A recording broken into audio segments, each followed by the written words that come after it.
Welcome to Game Set Match Up, the podcast where we talk everything partnerships, the good, the bad, and the ugly. Welcome to Game Set Match Up, the podcast where we discuss all things partnerships. I'm your host, Greg Watts, and please welcome our guest today, financial services legend and fintech pioneer, Emily Baum. Emily, hello, welcome. Hello, I'll take that. I'll take legend. It's much nicer than legend. Well, we might dip into both of those later on in the podcast, but thank you so much for joining us. Good morning, good morning, good morning. Good morning. Good morning. Well, starting off with an overview and introduction to our guest, because I know you pretty well now. Can you please tell our listeners a little bit more about who you are, your background, and what led you into a career creating partnerships? Because you are, after all, a legend. Thank you. My ego is going to be monstrous. So I've been in financial services, particularly for over 12 years, but prior to that was in publishing. Have always worked in a commercial environment, and my natural sales style was always consultative or relationship-based selling, which automatically led me to driving strong partnerships. And I still have the pleasure of talking to some of the first customers I ever had all those many, many moons ago, which I think goes to say, literally somebody emailed me the other day who I worked with 6-7 years ago and said, oh, I just wanted to touch base. I've got this question for you. So that's typically how I ended up in the partnership space. And I just love people. Yeah. You're and you also, if I may share this as well with our listeners, you also do stand-up comedy. I do, yeah, not since COVID, because COVID sort of ruined that face-to-face environment, but I like making people laugh. And I think if you can stand in an environment where you've potentially got several hundred hostile people and you have to appease the room, then, you know, having a meeting with a Vodafone or a Currys is nothing. This is why I wanted to kind of bring it up. What are the similarities between stand-up and partnerships? Because I can think of a few. That's a very good question. So you need to get people on board. For both, you know, they need to believe in you, that what you're saying is genuine, for starters, that you are going to do the things that you say you're going to do. And they're going to need to trust that you're going to deliver, because nobody wants to waste time, whether they're sitting in a venue watching stand-up comedy or they are going into a strategic partnership with somebody. They don't want to waste their time if you're not going to deliver the goods. And that's kind of the same. People will get up and go to the loo, or they'll go back to the bar if you're not doing. And that's probably some sort of euphemism for partnerships as well.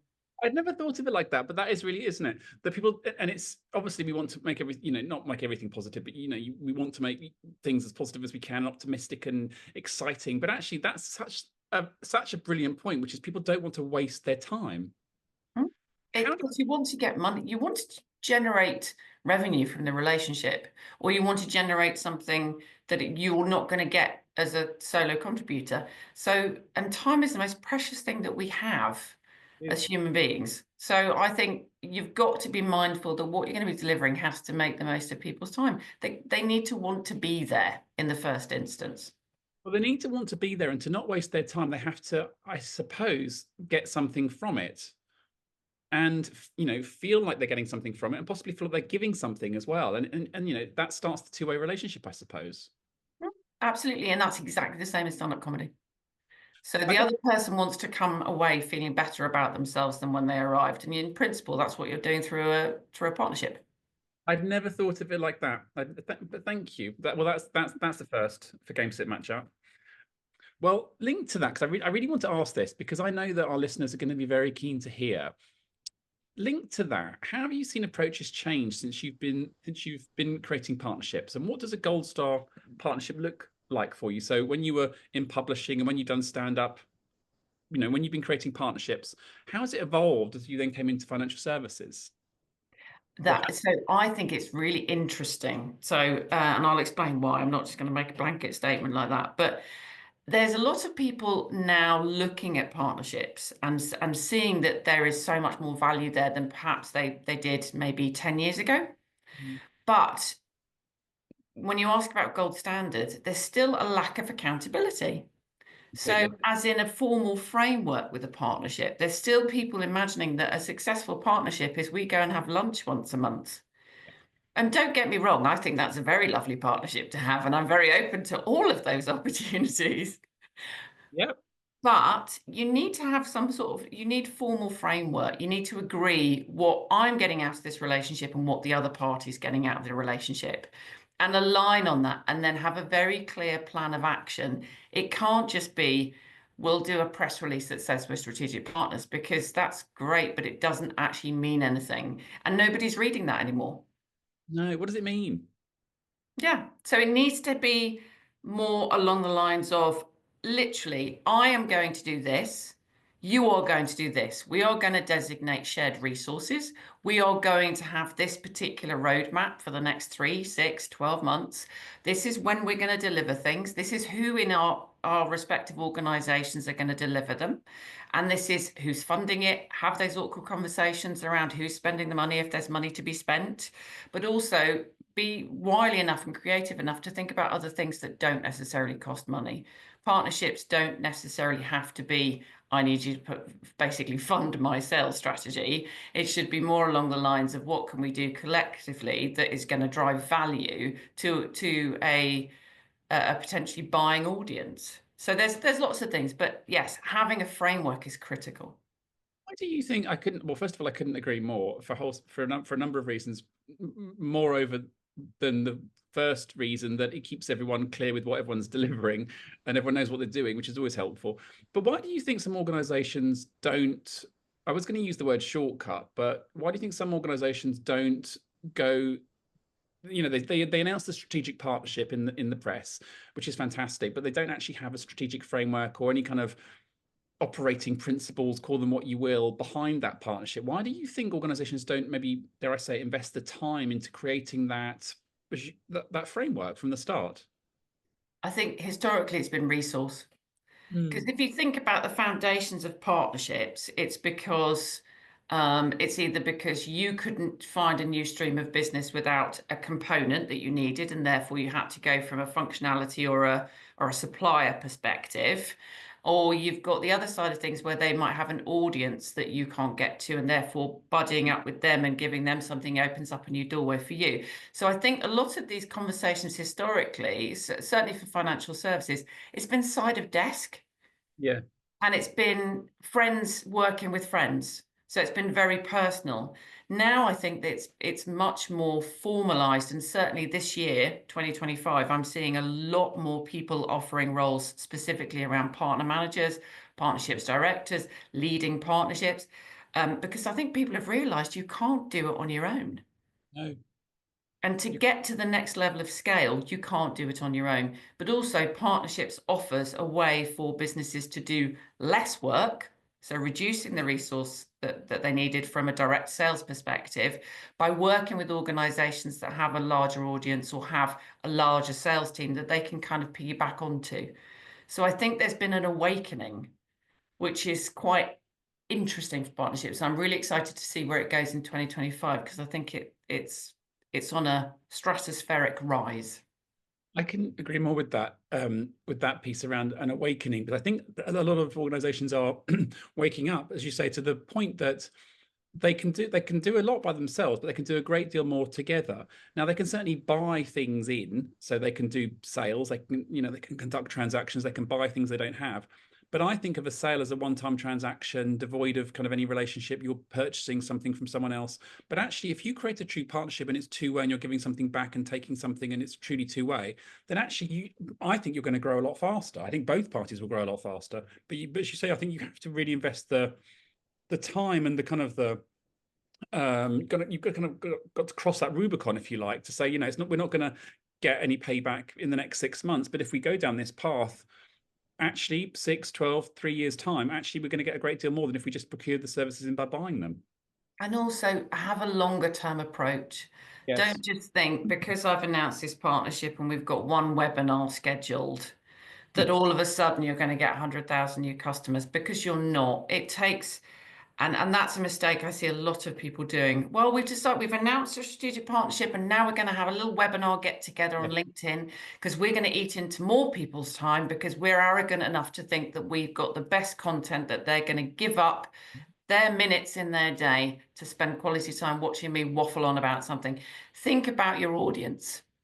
Think about the messages you want to spread and how you want to have this partnership viewed externally. Don't just think because it's important to you, it's going to be important to your audience, because also you're representing two different brands there. So think it through. It goes back to what we were saying at the start, and your view, which I couldn't agree more with the comparison to stand up, which is people don't want to waste their time. And so I guess throughout all strands of the partnership, whether it's hosting a webinar, whether it's writing a press release, whether it's having a meeting, whatever it is what are you doing that links to that framework and those partnership principles and those objectives, which is not wasting people's time and is having the opposite effect, which is actually fulfilling them. Yeah. How are you adding value? How are you adding value to them?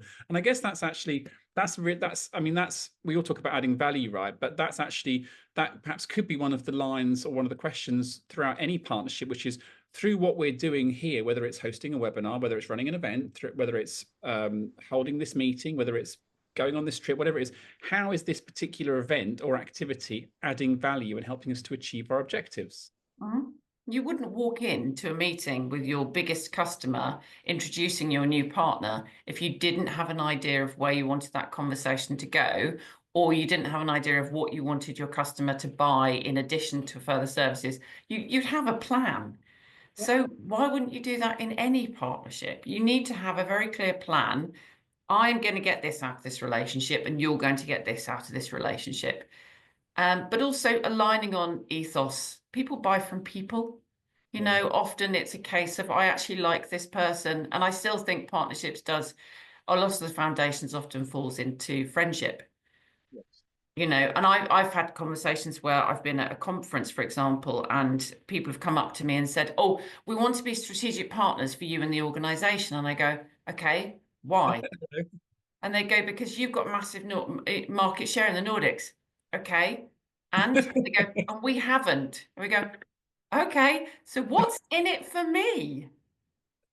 I do find that fascinating with partnerships, that it has to be, in my humble opinion, two-way or multi-way if there's more than two partners. But so many people come into it not truly understanding that really, you've got to give something, you've got to have to receive something. It's got to be shared. It's got to be equitable. And I've had so many similar conversations. And you think, yes, happy to talk. And you know, one of my lines which I really don't like is when someone says, "Can I pick your brains?" And I said, "Well, no, I don't like my brains being picked. Thank you very much." But I'm joking. Of course, I'm always happy to help anybody anytime I can, always. But it's very interesting how when not always, but often you might go back to that person 6-12 months later or however long it might be and actually say, "Oh, actually, can I get your thoughts on this?" And perhaps they don't necessarily have the time. But I find it very interesting how the best relationships and partnerships are truly equitable and two-way forever, rather than just for a particular moment in time. And I think you're absolutely right. People will come to me and say, can you help me with something? Or can you introduce me to somebody? Or can you do this, that, and the other?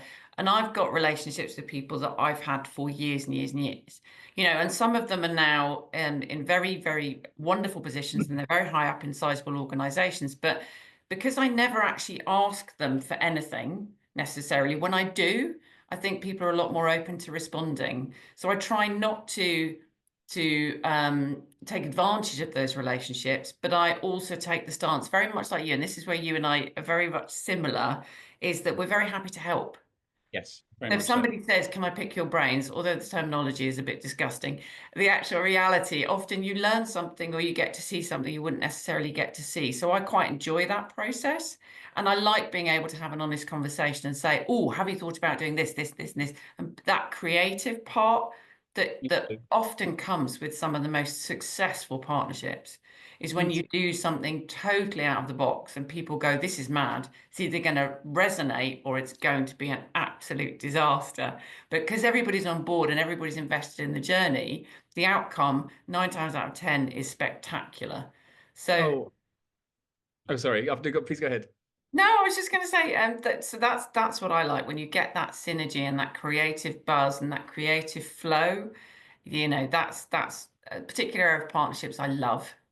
I think particularly as you get to know other people more and more and more, and that relationship and partnership deepens and becomes stronger and richer. I think it's always wonderful to ask the question: should we explore what this could look like? Or and actually using this kind of terminology of exploration, or this kind of piece around exploration, about exploring what we could do together with this. Would you be open for exploring together? And then I find it really interesting to then see, to your point around how the creative process evolves, because you can get there are often some really beautiful nuggets that pop up just from exploring. And, people previously we talked about blue sky thinking, but actually just exploring, what could this look like together? Imagine if we did this together, what could this be like? How would you feel if we did this together? And actually just evoking these kind of emotions of what could this be like is really exciting. And I think you can only really do that as you get to really know somebody, and you're vulnerable with them and you trust them. Yeah.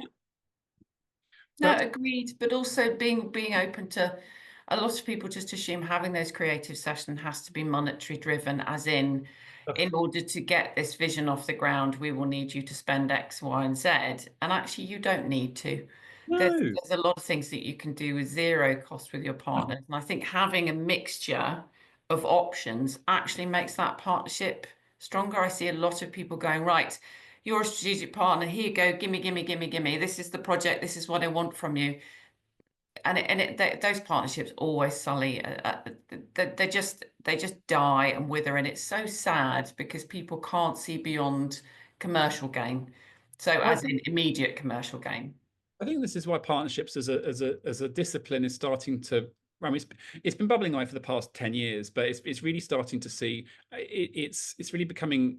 I think it's really coming to the fore in the past couple of years. And you said 2025, and I agree with that, because I think there's a shift now, there has been a shift for some time, but there's a real shift that people are accepting as more of the, dare I say, commercial norm, which is this move away from one-time transactional sales through to medium to longer term. I said medium for a reason, but mostly longer term, strategic, truly two-way partnerships where you're still growing together, including commercially together, but you're doing it in a way which is more satisfying. It's getting you to where you want to be faster. And I think that's the point. It's not just it's more satisfying, it's getting you to where you want to be, where you both want to be faster, more efficiently, more enjoyably, more creatively, more impactfully, because it's not a one-time transaction, which is a sale, I think. And I think there's still partnerships that aren't utilizing each other to the full extent. So by that, I mean, for example, I still see partnerships with large systems integrators or schemes, for example, where actually a company could definitely benefit from going into a sales discussion with a large brand with that partner sat alongside them, because it would give them a huge amount of confidence, trust, and boost that they would come across as head and shoulders. But you have, unfortunately, some instances where salespeople are so adamant that that is their deal and hands around the homework, they don't want to jeopardize it. And I get that. I totally and utterly get that. But I think there are plenty of opportunities where actually having that partner in the room actually boosts your propensity to close that deal. And I think that's still something we need to learn, certainly in financial services. I think in the next 5 to 10 years, we might. I was going to be quite abrupt then and say, we might see that eradicated, which is a bit harsh. But I think in the next 5 to 10 years, I think we'll start to see that kind of evolve outwards, because I think, partnerships, there's so many benefits to it once you understand that it's not a short-term one-off transaction, that I think most organizations and businesses are now open, they're awake and alive to it. I think 5 to 10 years we'll start to see the demise of the classic sales role. I think just because it is a one-time transaction, nothing wrong with it, and sales obviously been the engine room for industries for thousands and thousands of years. But I think we will start to see not sales completely stopping, but just I think partnerships will start to take over in terms of leading the commercial objectives. I think it'll, and I've certainly noticed this, that they are taking on a lot more of the commercial KPI-based responsibility, because a lot more businesses are realizing that they can almost generate 50% of their leads via a partnerships channel, which requires less people, less bums on seats, less operational cost, less marketing support, less everything. So that's why I think it's becoming a lot more appealing. But I also, in the reverse, see people looking for hunters, salespeople that will go and are quite happy to pick up the phone, knock on doors, etc. And I think from a sales perspective, salespeople have almost fallen out of that as a skill. I get asked all the time, because I've told you this before, a lot of people think for some reason I'm in recruitment and I'm not. But a lot of people ask me for salespeople that are active hunters. And Yeah, it seems to be a massive shortage of that, because we've become so used to lead generation companies doing that for us, but not necessarily being matched with our ideal customer profile. And people are frightened to pick up the phone. They're frightened to have that conversation with somebody. So I think that will change, but those partnerships, the value of the partnership function, I think, is just increasing, because it is that relationship sale. It is that reliability. Whereas hunting is, yes, you get reliable salespeople that will be able to hit targets and have great conversion rates, but you almost need the hum of the engine being the partnerships function in the background, sustaining your bottom line whilst you have changes in direction or growth verticals or whatever it may be you're doing on your direct sales channels. It's interesting that you say that about hunters, because I've noticed the same thing as well, particularly on LinkedIn and other social media platform of roles actively looking for hunters. And I've definitely noticed more in the past 18 months. And I found that quite curious, because there are so many lead generation facilities around, but I think there's become a bit of a weariness with lead generation software, whereby it's considered to be untargeted.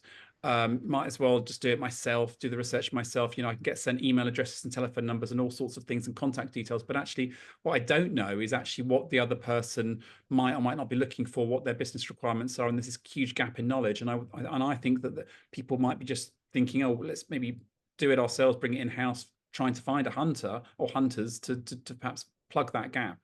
Because I do think we have seen a bit of a weariness with lead generation activity. Yeah, agreed. And I think that it is a skill. It is something that somebody you do have to be. And I used to sell door to door many years ago. I used to do door to door and advertising sales. So literally, you had to pick up the phone. You had no choice. And I think this helped me with the stand-up comedy as well. If I can be confronted by two angry Yorkshire Terriers, I can do anything. So I think the proactivity.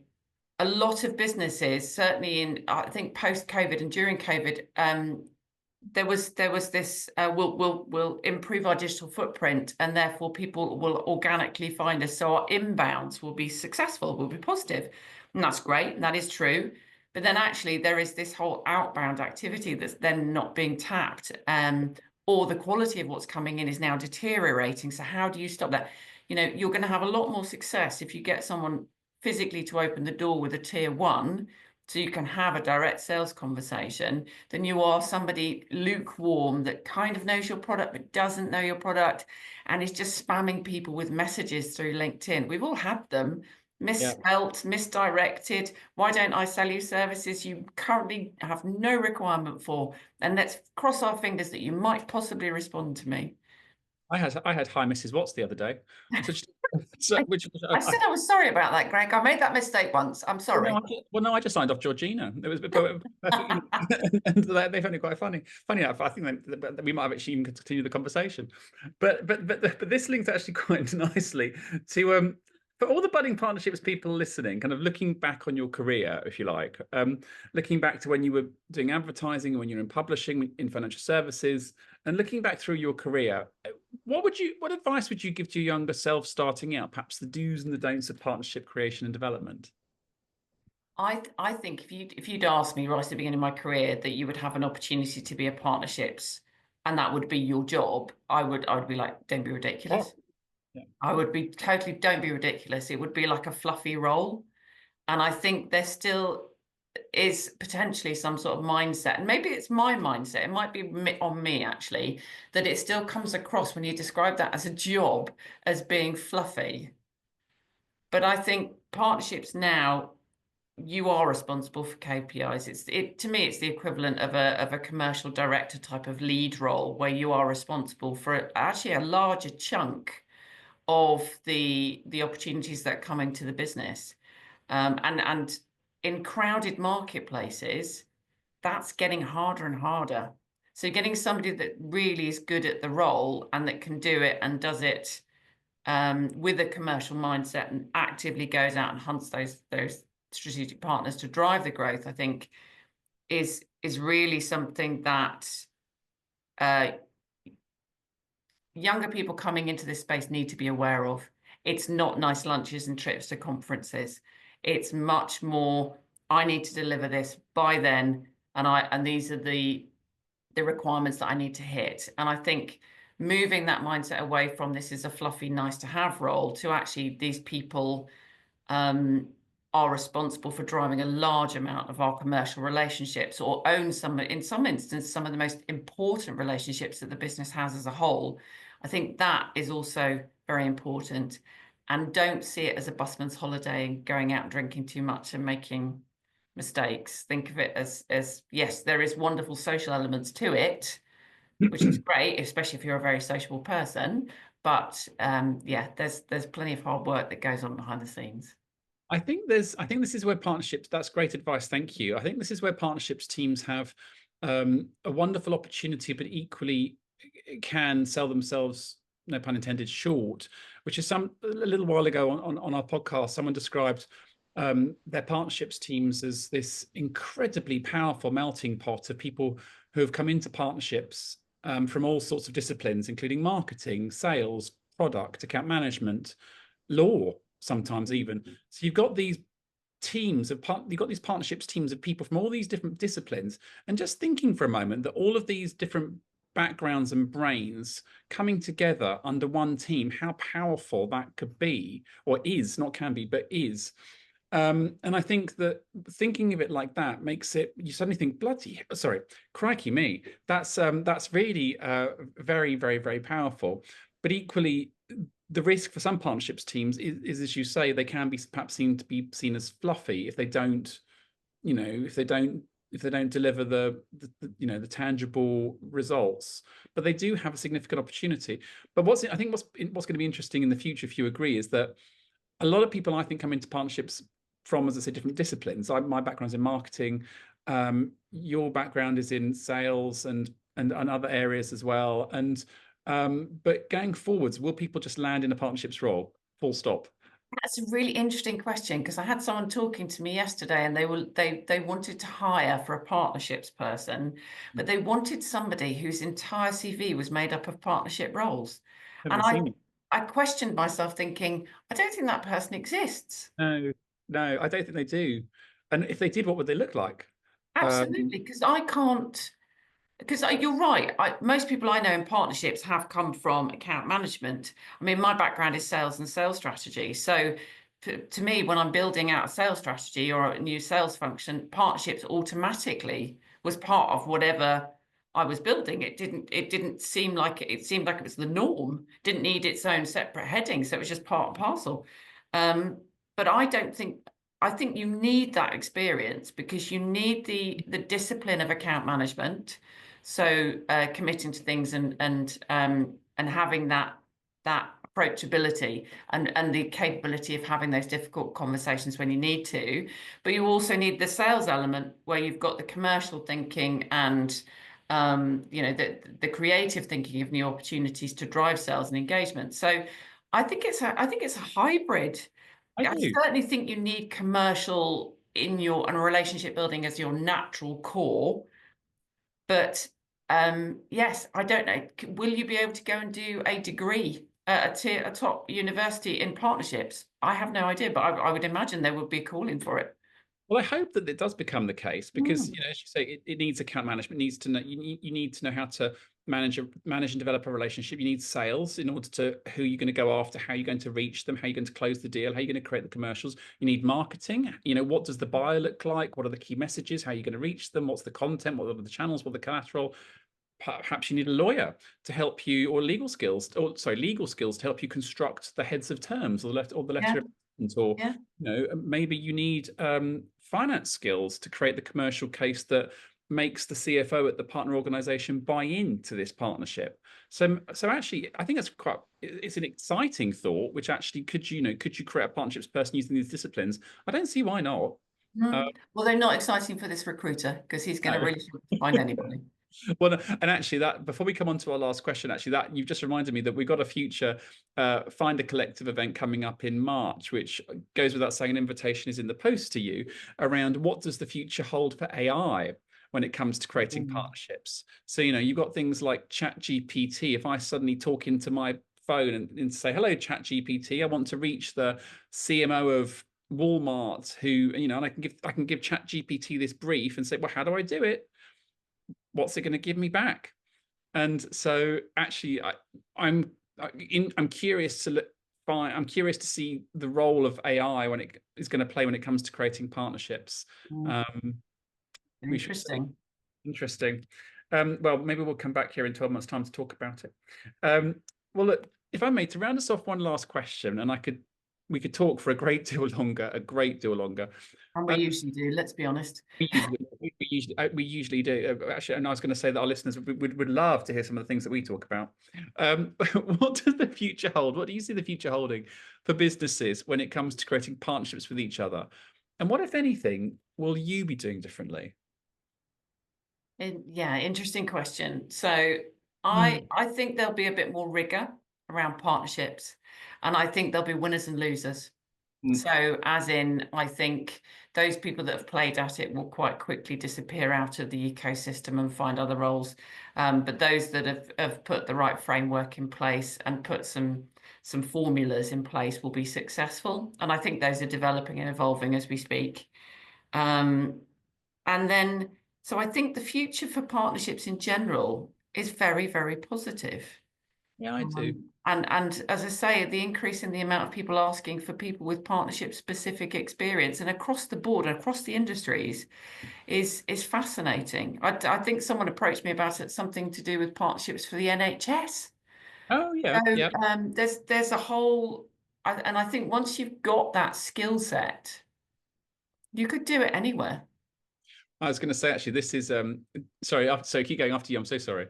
No, I can't remember the end of the question. So you can. I've had too much coffee, as you can see. I've been sipping. I'm so sorry, but I was just going to say, actually, that can be for partnerships people. I think sometimes that can actually be a blessing and a curse. I think because sometimes partnerships people can think, particularly when they come from other disciplines, they could think, oh, actually, should I just go back to sales or marketing or account management? Because is it easier because it's more defined?